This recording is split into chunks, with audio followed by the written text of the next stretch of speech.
Halo pemirsa, terima kasih kerana Anda masih terus setia bersama di dalam channel ini. Jangan lupa untuk tekan butang subscribe supaya Anda tidak ketinggalan dengan perkongsian-perkongsian berita yang saya akan kongsikan di dalam channel ini. Untuk perkongsian berita hari ini dipetik daripada syahbudin.com.net. Apa komplot UMNO dalam isu semakan kehakiman Najib? Kenapa Zahid Hamidi setuju jadi saksi? Dan pernahkah Tengku Zafrul tunjuk titah agung itu kepada PMX? Dalam isu semakan kehakiman yang difailkan oleh Najib Razak untuk mencabar kewujudan satu titah tambahan yang dikatakan telah diperkenan oleh Yang di-Pertuan Agong ke-16 supaya bekas Perdana Menteri itu menjalani baki 6 tahun penjara di bawah tahanan rumah. Secara mudah difahami, ia adalah saman yang dikemukakan terhadap kerajaan.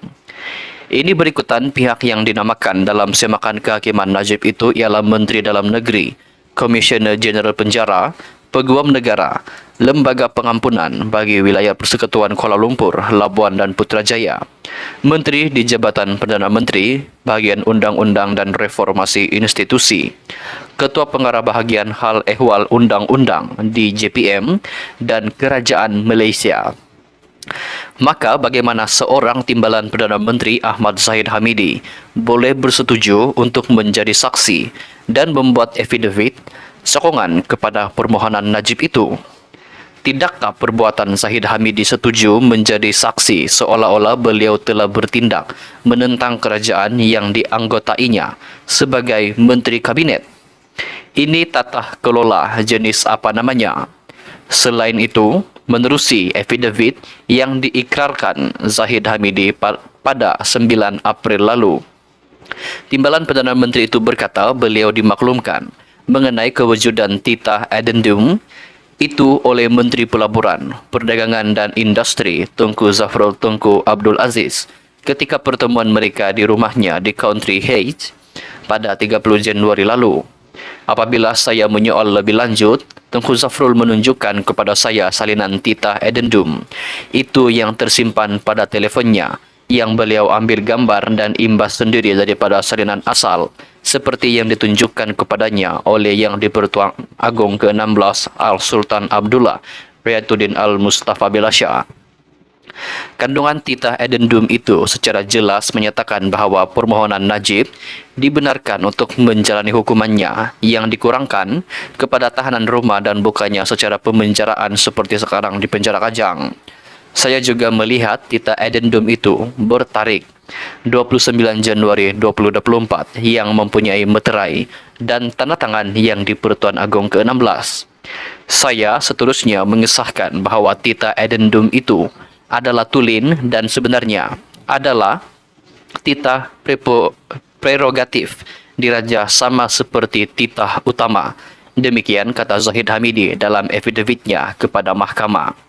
Dalam hal ini berdasarkan affidavit Zahid Hamidi itu, adakah Tengku Zafrul telah menunjukkan titah addendum yang gambar atau salinan image-nya ada disimpan dalam telefon bimbitnya itu kepada PMX atau memaklumkannya kepada kabinet terlebih dahulu? Jika tidak, kenapa ia mesti ditunjukkan kepada Zahid Hamidi yang merupakan hanya pemimpin nombor 2 dalam kerajaan?